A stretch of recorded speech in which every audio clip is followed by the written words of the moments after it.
நம்மில் பலரும் பாடல்களை கேட்பதற்காக ஹெட்செட்டை பயன்படுத்துகின்றோம். எனினும் அதனால் ஏற்படக்கூடிய பாதிப்புகள் குறித்து நாம் பெரிதாக சிந்தித்து பார்ப்பதில்லை. பயணத்தின் போதோ அல்லது தூங்குவதற்கு முன்னரோ ஹெட்செட்டில் பாடல் கேட்பது என்பது பலரும் பின்பற்றி வரும் வழக்கமாகவே குறிப்பிடத்தக்கது. பேருந்துகளில், ரயில்களில், ஏன் நடந்து செல்லும் போது கூட ஹெட்செட் பயன்படுத்துபவர்களின் எண்ணிக்கை அதிகமாகவே உள்ளது.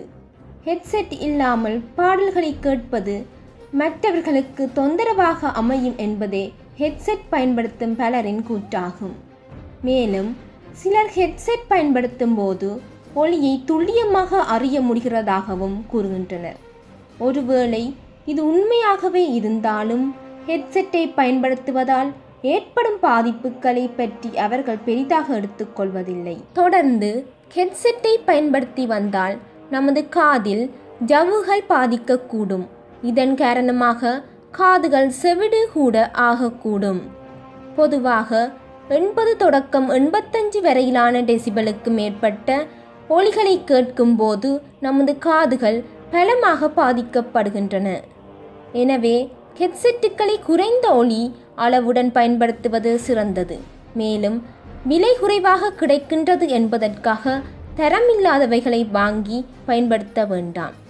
மேலும் ஹெட்செட்டை தொடர்ந்து பல மணி நேரம் பயன்படுத்துவதையும் தவிர்க்க வேண்டும்.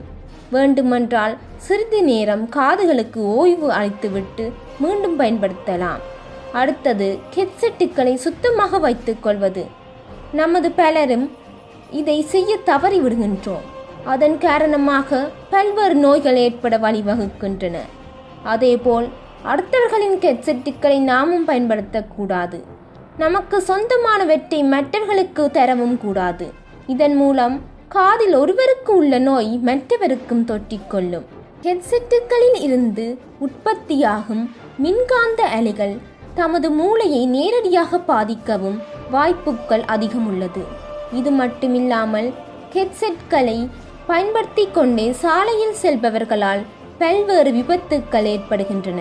எனவே வாகனம் ஓட்டும் போதோ சாலையில் நடந்து செல்லும் போதோ ஹெட்செட்டை பயன்படுத்துவதை முற்றிலும் கைவிட வேண்டும். முடிந்தளவு ஹெட்செட்டில் பாட்டு கேட்பதை தவிர்த்துவிட்டு இயற்கையின் ஓசையை கேட்டு பழகிக்கொள்ளுங்கள். இதன் மூலம் செவிகளுக்கு மட்டுமில்லாமல் மனதுக்கும் இனிமை ஏற்படக்கூடும்.